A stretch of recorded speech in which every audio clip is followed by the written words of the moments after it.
Olá, alunos, olá, alunas, professores, professoras, no ar mais um Sai Digital. Sai Digital no Capricho, professor Laércio. Vamos lá pro Reginaldo, que é 72. Aqui. Vem Michael, amigão, vem cá. Olha, 72, viu? Aí, Aulinha, 72. Isso. São os bastidores do Sai Digital. Senhor Marlos, falamos alguns programas passados sobre a questão da redação, sim. Depois fomos para o PISA, um sistema pesado, uma aula pesada pelos dados que existem. Embora falamos de morte, mas de coisas boas, de um homem que valeu muito para o nosso país. Sem dúvida. E o encontro de hoje é um encontro literário. Ferreira Goulart.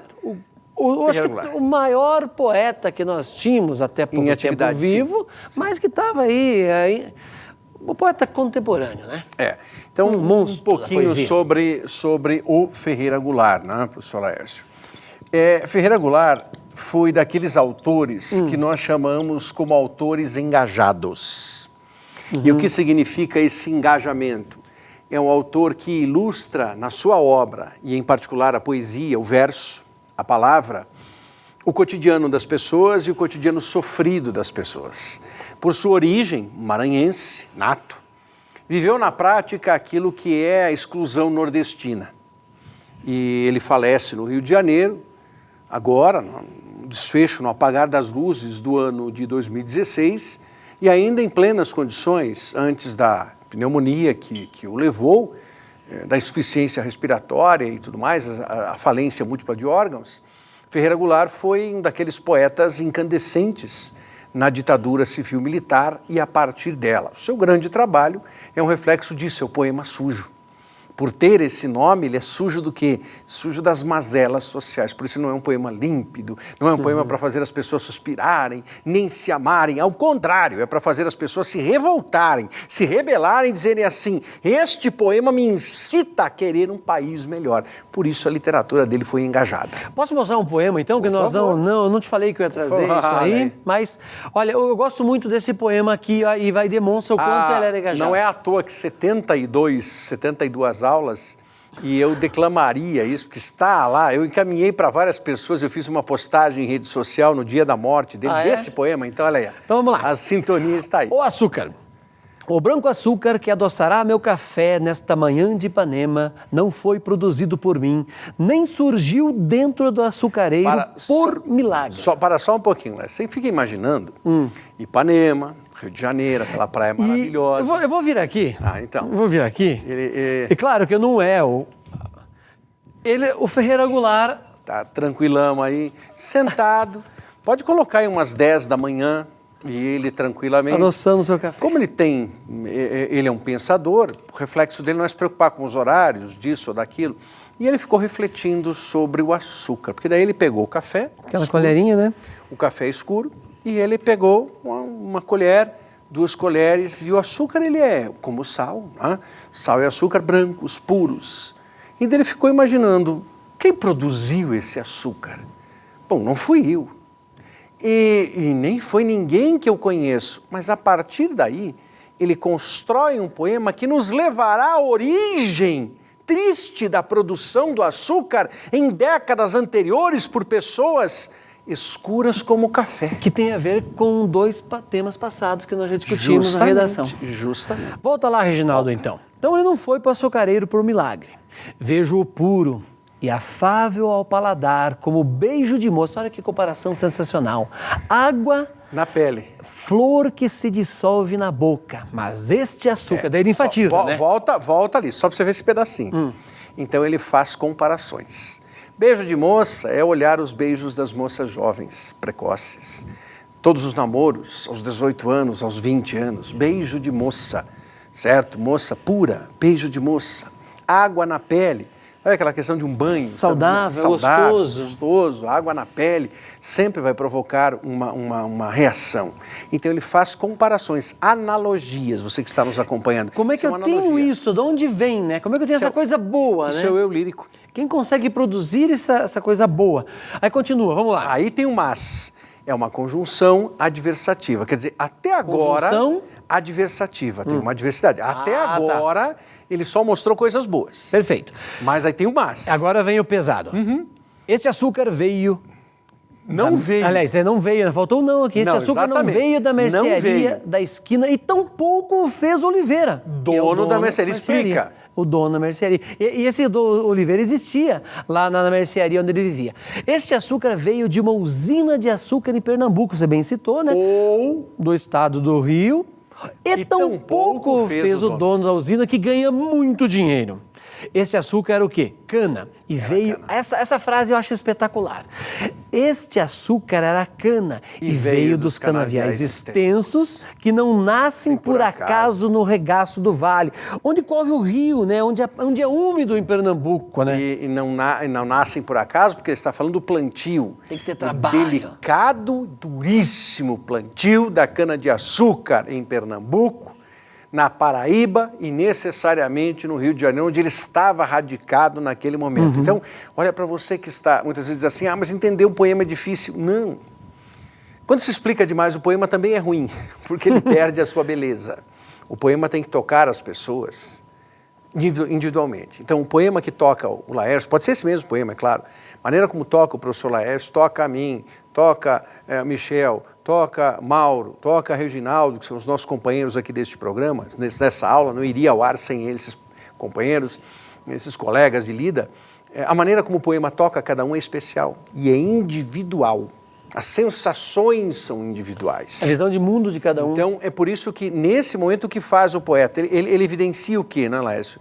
Ele evidencia assim, olha, eu estou aqui tranquilo e tudo mais, mas eu começo a pensar, mas não veio da mercearia. Eu comprei na mercearia. E não foi o Oliveira Mas não foi o Oliveira. Ele é só dono da mercearia. Ele é um intermediário entre mim e quem o produziu. Aí ele remonta para quem o produziu. Mas quem o produziu não foi sequer a empresa. Isso veio de uma usina. E ele não nasce por acaso no regaço. Não, alguma coisa aconteceu. Então você está percebendo por que dissemos há pouco que é um dos autores de literatura engajada? Senhorias, isso é engajamento. Engajamento é isso. Então continua lá, Denúncia. Reginaldo, por favor. Então, que não nascem por acaso no regaço do vale, em lugares distantes. Aqui começa a pesar, né? Sim. Em lugares distantes. Opa, olha a denúncia. Onde não há o quê? Hospitais, nem escola. Aqui vem essa frase linda, entre aspas. Homens que não sabem ler e morrem de fome aos 27 anos. Por que vai morrer de fome aos 27 anos? Cortar a cana, esse movimento, mais de 2.000 vezes por dia, arregaça toda essa parte do tronco da pessoa. Respirar aquele ar pesado da queima da cana, o seu pulmão vai ficar impregnado com aquela fuligem. Toxinas que jamais vão não sairão, a pessoa vai morrer ainda. Por isso que a reforma da Previdência tem problemas, porque ainda tem gente com esse tipo de trabalho que não vai ter nunca oportunidade na vida de se aposentar. Querem generalizar como se o Brasil fosse um país igual. Mas continuamos lá, só para fecharmos essa parte aí. Homens que não sabem ler e morrem de fome aos 27 anos. Plantaram e colheram a cana que viraria açúcar. Em usinas escuras, homens de vida amarga e dura produziram este açúcar branco e puro com que adoço meu café da manhã em Ipanema. Começo, meio e fim. Percebeu o recorte? Homens de vida amarga e dura. E escura. E dura, escura, obscura. É tudo isso que ele tratou. Aí você vê o que é um poema. Poema é isso. Poema é um reflexo da sociedade engajada. Maravilhoso, né, Lécio? O Ferreira Goulart, ele saiu exilado do Brasil durante o golpe. Aliás, ele foi preso, olha que interessante, ele foi preso, no dia que ele foi preso, junto com ele foi Gil, Caetano, foram detidos juntos. Ele é solto logo depois, e como ele sacou que ele iria novamente para a prisão, porque ele não deixaria de lutar. Ele foge para a então União Soviética.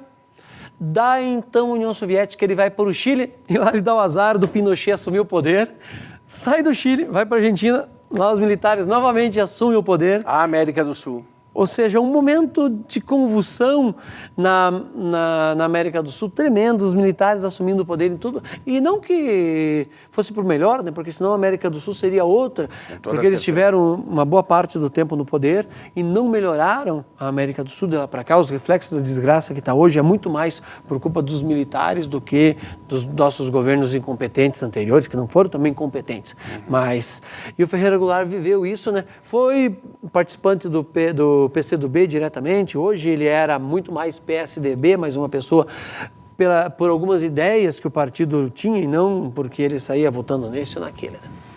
Ferreira Goulart, um pouquinho do retrato dele, Laércio. Ele começa na literatura no chamado movimento concretista. Então Por que ele começa concretista? No concretismo. O concretismo é isso aqui. Isto aqui é um poema concretista. Ora, olha só. Ora, ora, ora, ora.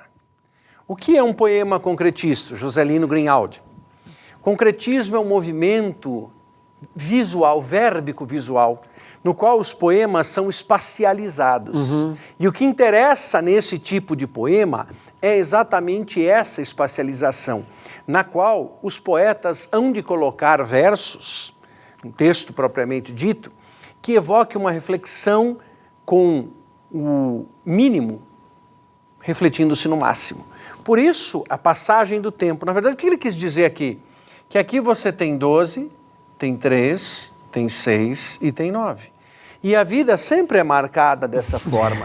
Como o mesmo poeta vai dizer aqui, olha só, vai e vem, vem e vai, vai e vem e vai. Eu gosto muito desse poema porque ele é um ciclo. A vida é um ciclo. Sim. De sempre ir, chegar, partir. Partir, ir, chegar.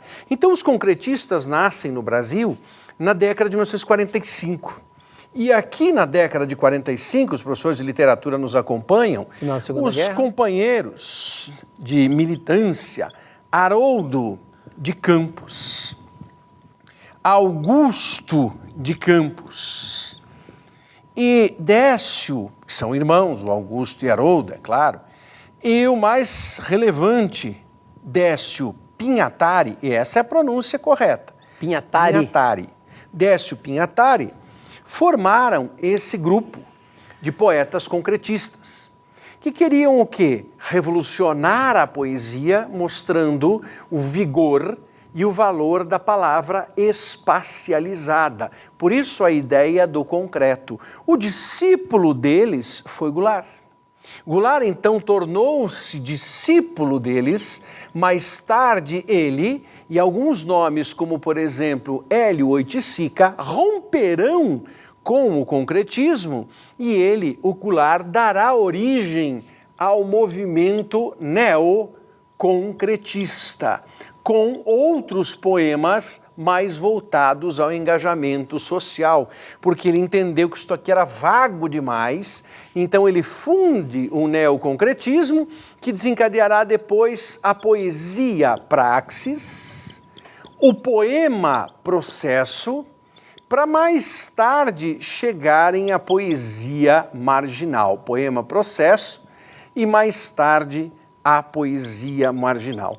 Esse momento foi um momento de vigor espetacular da criação rebelde em nosso país. Mas ele tem bastante... Desculpa, termina essa frase, porque eu queria lembrar... Só voltando aqui ao concretismo, uma das entrevistas mais decentes... A entrevista mais decente que fiz até hoje no programa Eureka, esse programa que nasceu aqui em Curitiba em 2012, em 2014, bem na verdade, tem 12 anos...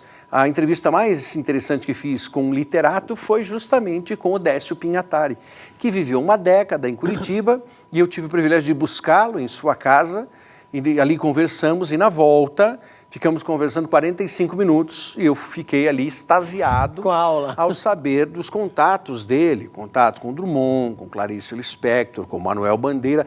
Perguntei muito acerca do Goulart para ele, que queria conversar mais comigo, mas ele estava deixando Curitiba. E sabe o que é curioso? O Haroldo foi o primeiro a falecer.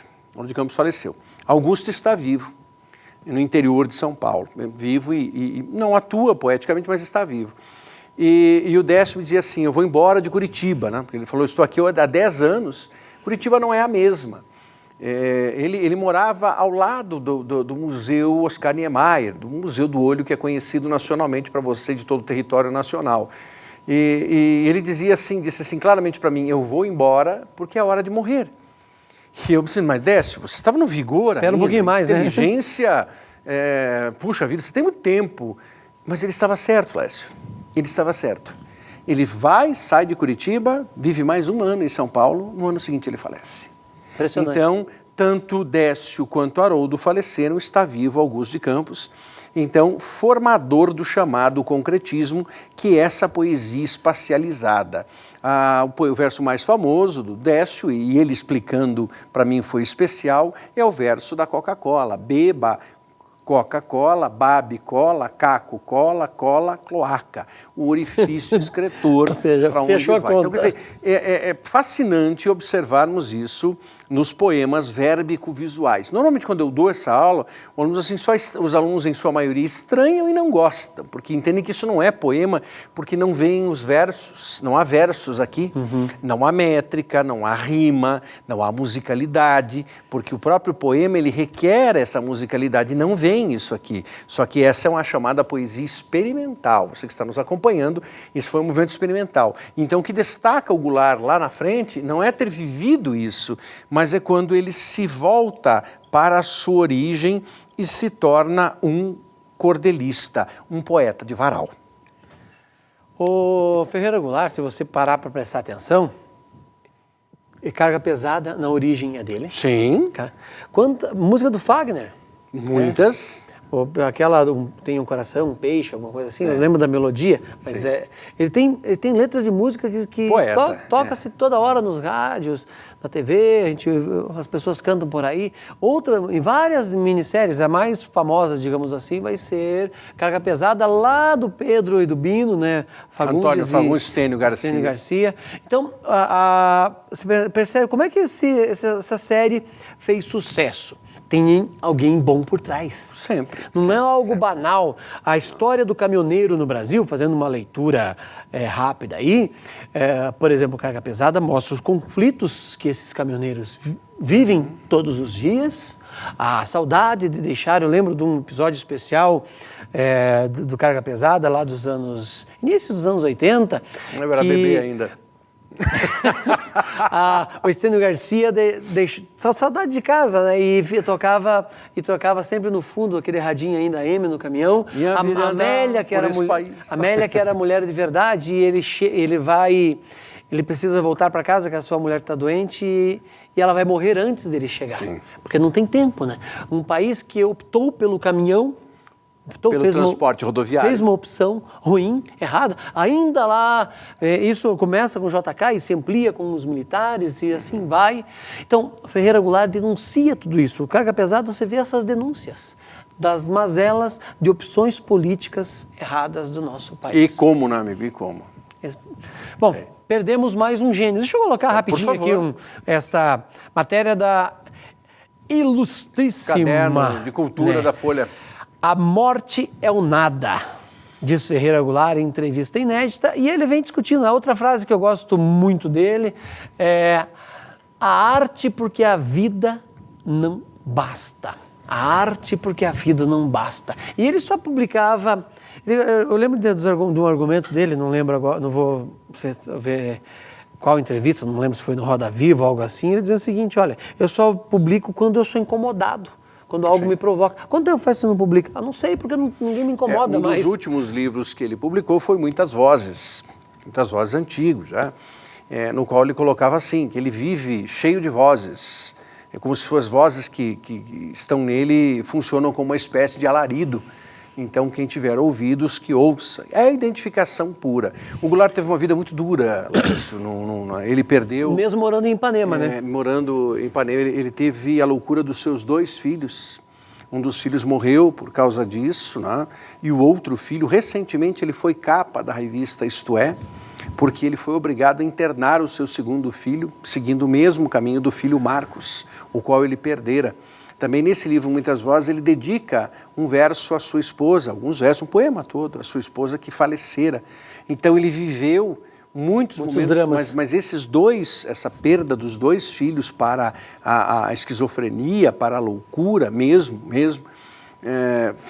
foram situações que marcaram a vida do poeta. A primeira perda, ele dificilmente se recupera, ele sofre muito com isso, é perceptível nos seus versos e no seu calar, mas é a segunda situação, quando ele interna esse segundo filho, que ele representa assim como se, infelizmente, as construções dele não tivessem sido boas. Então ele foi marcado por isso. Curiosamente, guardadas as proporções, para o professor de literatura que está nos acompanhando, a professora de literatura, quem viveu algo semelhante a isso foi Cruz de Souza, que teve também uma vida dificílima com o caso de esquizofrenia, os casos de esquizofrenia nas pessoas próximas a ele. E Goulart viveu isso. Perde o Brasil uma das suas vozes poéticas, como você muito bem falou no início da nossa aula, desse programa, desse momento, a voz mais efetiva do poema brasileiro. Eu confesso que daqui para frente eu continuo esperando a chegada de 2022, no centenário da Semana de Arte Moderna, no bicentenário da Independência, para verificar se nós teremos alguma coisa diferente na literatura. Eu quero colocar uma resposta dele sobre o poema para daí nós começarmos a fechar. O repórter da Folha pergunta a Ferreira Goulart: o que é a poesia para você? Eu não sei o que é poesia. Ninguém sabe. Ninguém define o que é poesia. A poesia se concretiza nos poemas, no que está escrito. E existe poesia em tudo. Perfeito. Existe poesia na música, no teatro, no cinema. Mas o que se chama de poesia no sentido literário é o que está no poema. Fora do poema, ela é uma promessa, uma expectativa. Certíssimo. Fechamos a conta? Por isso, Drummond vai dizer: convive com teus poemas antes de escrevê-los. Calma se te provocam, paciência se obscuros. Perde o Brasil, Ferreira Goulart, ganhará você se ler poemas de Ferreira Goulart. Falou, meu amigo. Grande abraço. Até a próxima. Não perca, continuando aqui já para a aula seguinte, aula de número 73. Essa é para o Reginaldo. Isso mesmo.